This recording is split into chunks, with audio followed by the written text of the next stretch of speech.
కూర్చో కూర్చో కూర్చో.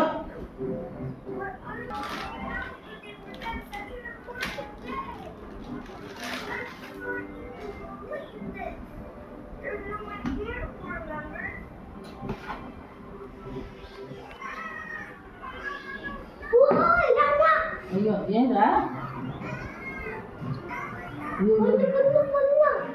వద్దు వద్దు చెప్పింది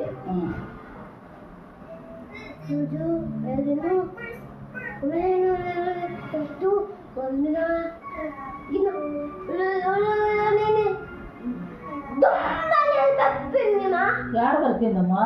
తిట్టు పక్క పెట్టింది. అయ్యో అవునా?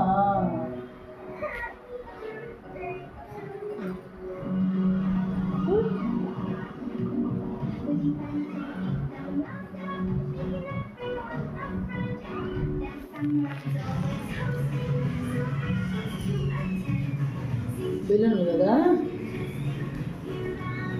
హ్యాపీ దీపావళి. హ్యాపీ దీపావళి. ఎప్పుడు పడితే అప్పుడు దీపావళి కాదు నాన్న. హ్యాపీ దీపావళి అయిపోయింది సరేనా? కావాలి వస్తుందిలే మళ్ళా రేపు వస్తుంది. డబ్బాచ్చలు కూడా కావాలి. డబ్బా కావాలి. అన్ని డబ్బాలే కదా నాన్న, ఒకటంతా వద్దు పనికిరాదు కదా. కాల్చేవారు కూడా అడగడం అది డబ్బా కావాలి. బాగా కూర్చో బాగా కూర్చో.